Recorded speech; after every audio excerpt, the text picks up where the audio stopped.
El Mitsubishi Outlander PHEV, o PHEV, es un coche de funcionamiento complejo, pero Mitsubishi ha logrado que esta complejidad no se transmita al conductor en su uso, y es algo encomiable. Pero en Charla Motor creemos que es importante que el usuario sea consciente del esfuerzo realizado por Mitsubishi en el desarrollo de este coche. Por eso, en este capítulo vamos a contaros los modos de uso y los consumos que hemos obtenido en estos diferentes modos de uso durante la prueba. Esta complejidad de uso se transmite al usuario por la cantidad de modos y opciones disponibles, si bien es cierto que al final ponemos el coche en modo automático y nos olvidamos de buscar el mínimo consumo, porque de verdad, el ahorro que podemos lograr no compensa el ajuste de todas las opciones disponibles. Sin más, nos ponemos en marcha. Bienvenidos a Charla Motor.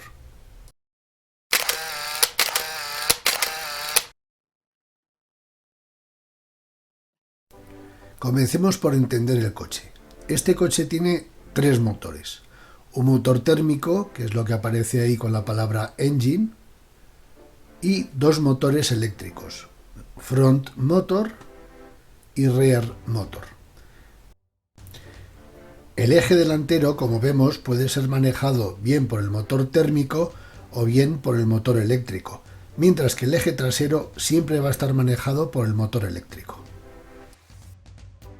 El modo eléctrico es muy fácil de explicar. La batería se encarga de alimentar los motores hasta que llega un momento en que la batería se queda vacía. Entonces volvemos a poner en marcha el motor térmico. El modo normal es fácil de explicar. Cuando se gasta la batería, el motor térmico se pone en marcha y carga la batería. En modo paralelo, el motor térmico se encarga del eje delantero y va cargando con el generador la batería, que solamente tiene que encargarse del eje trasero. En el modo de carga, exigimos más al motor térmico, que no solamente carga la batería, sino que también alimenta los ejes. El comportamiento normal del coche va a ser muy sencillo. Vamos a salir de nuestro punto de partida con la batería cargada, vamos a ir en modo eléctrico hasta que la batería se vaya descargando y entonces normalmente nos pondremos en modo híbrido. Esa va a ser la utilización normal del coche, que yo, en los viajes, yendo a 120 de velocidad, es la que he estado utilizando constantemente, excepto algunos tramos en que he probado los otros modos, que así os explicaré cómo funcionan. Así que vamos con los consumos. Para comprobar la autonomía en modo eléctrico hicimos un recorrido por la M30 y alrededores de Madrid. Tuvimos 46,6 kilómetros de autonomía. La siguiente prueba de consumo fue un viaje largo de 800 kilómetros en el que salimos con la batería totalmente descargada. Es decir, pusimos el coche en modo carga para cargar la batería a tope, probar luego cuánto duraba el coche, cuántos kilómetros hacía el coche por autopista con las baterías, y luego seguimos el viaje en modo híbrido. La carga de la batería tardó unos 300 kilómetros y estos son los datos. Esta es la distancia que me ha dado el coche en modo eléctrico a 120 km por hora. Ya veis que estamos haciendo 32 kilómetros y supongo que en breve entrará el motor. Ahí lo veis. Ahora ya se ha puesto a regenerar la batería.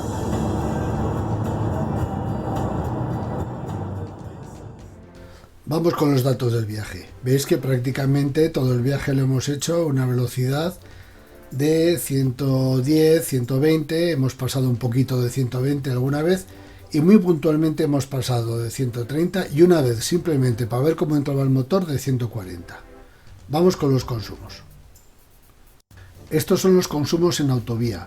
Como veis, son absolutamente irregulares. ¿Por qué? Porque el motor térmico simplemente sirve para cargar la batería, independientemente de la velocidad o cualquier otro factor.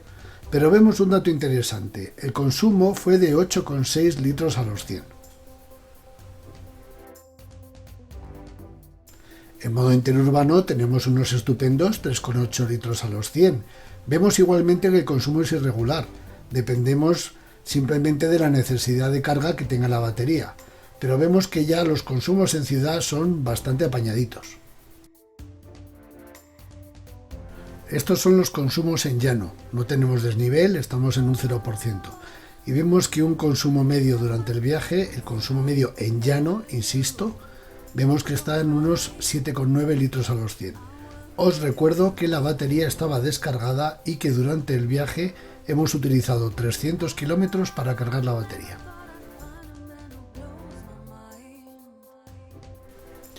Vamos a jugar con los desniveles. Vamos a subir y bajar, vamos a ir cuesta arriba y cuesta abajo.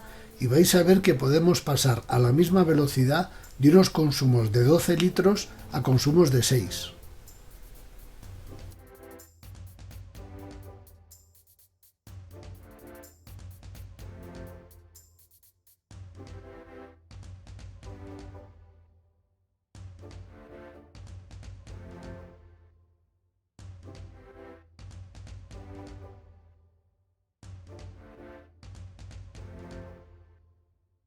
Esta gráfica es muy interesante porque vemos la velocidad, que es la línea roja, y las revoluciones del motor.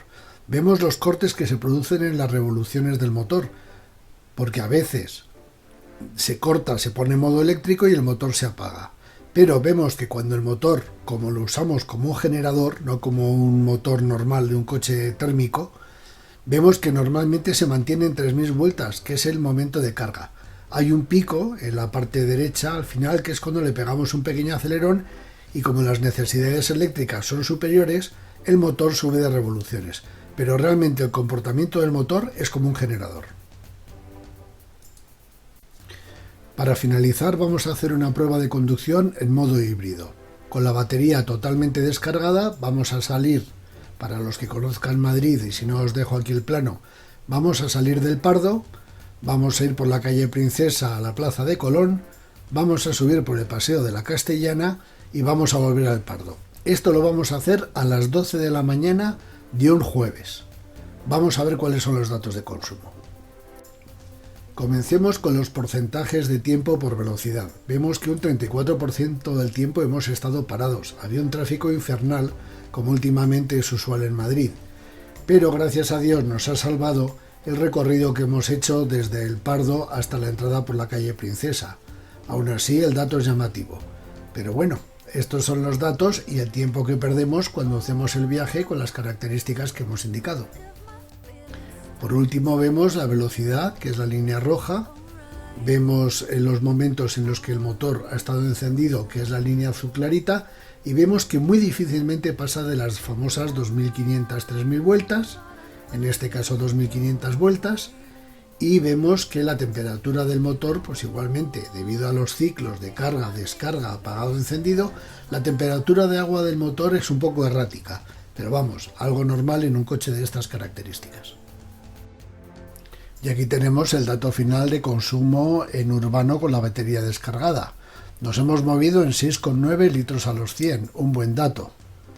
Aquí vemos que son diferentes pantallas, vemos que han sido unos 35 kilómetros de recorrido, vemos que la batería está pues prácticamente sin autonomía y que hemos gastado eso, los 6,9 litros a los 100, que me parece una muy buena cifra para las características del coche.